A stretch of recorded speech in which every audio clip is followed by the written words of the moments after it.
Josh Green here for Seconds Out. Delighted to be joined by Hamzah Sheeraz. 10 or 11 days out from fight night. How you doing, Hamzah? Yeah, no, I'm good, man. Can't complain. All thanks to Almighty Allah. Can't complain. Camp's been well.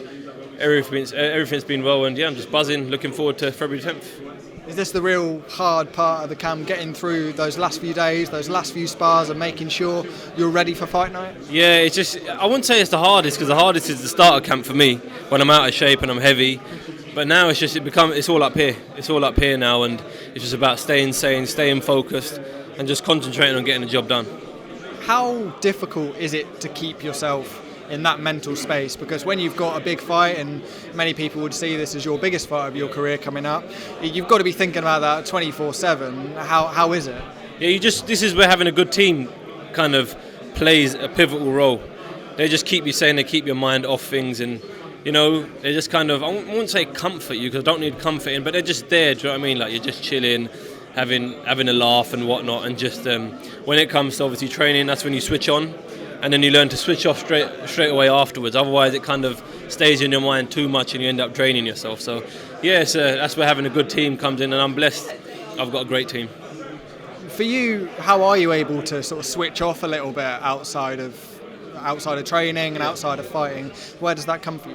Do you know, it just, like I said, it's just doing certain things, like the littlest things as well, just watching a movie, watching a series, just chatting to your mates about normal things, and that's it really, because when you got, like you said, when you got a big fight coming up, it kind of everywhere you go, everyone's asking you, how's prep been, and so it gets so repetitive, and it kind of becomes like, oh, here we go again. But then at the same time, you've got to kind of learn to switch that part on when it needs to be switched on, and then switch it off as well. And it just goes back to what I was saying, just simple things, watching a movie, chilling, napping, just very, very simple things. There's nothing complex to it.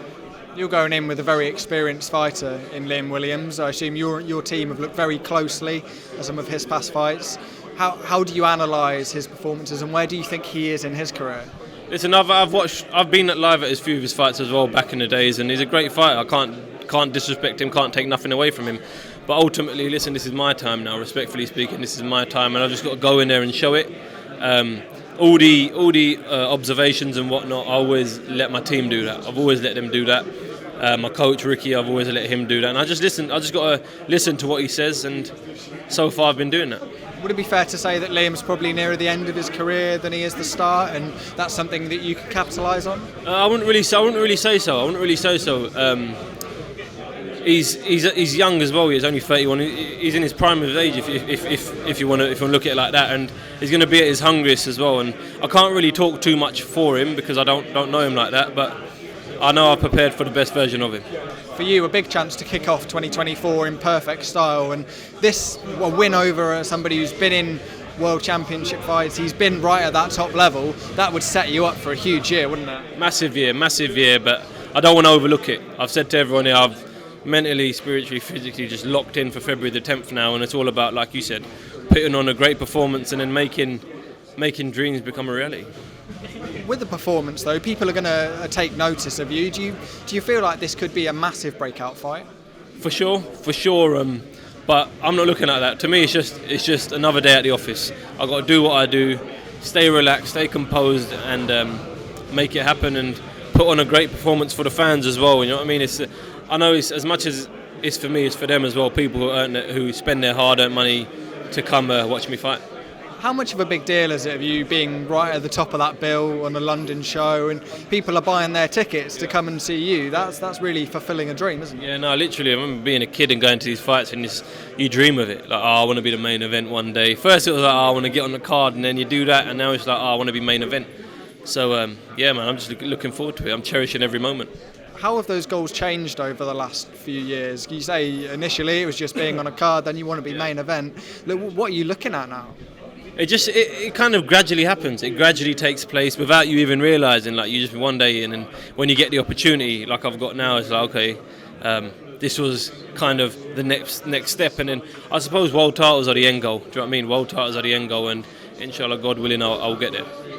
people always ask you about Chris Eubank Jr. and I'm afraid I'm going to be one of those people as well. But for you, it seems like a logical step. He's somebody who's not won a world title before, but has been right up at that level, and he's someone that's beat Liam Williams as well. If you go and do that, you seem on an even keel. No, for sure, but I've got to make it happen first. I've got to make it a reality. And like I said, February 10th, that's where all these different opportunities and avenues after February 10th could be a reality. But the main thing is now just staying switched on, staying focused and making it happen. But would it be an aim for you, would you say? No, for sure. I'd be a fool not to say.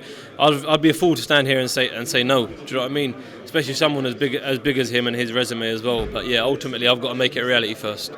How closely have you followed Chris Eubank's career over the last few months, and when was the first point that it maybe entered your mind that could be a possibility? As of recent, it's only as of recent, to be fair, because I always thought like he'd kind of go up to 168 or whatnot, but he stayed at 160, and I suppose he's the man to beat. For yourself now, we spoke 10 or 11 days until fight night. What hard work goes in now between now and fight night on Saturday? It's all about just tapering down now. The hard work's done. All the hard work's done, and it's all about just staying on top of the weight, losing them last few pounds next week, and just taking them gradual.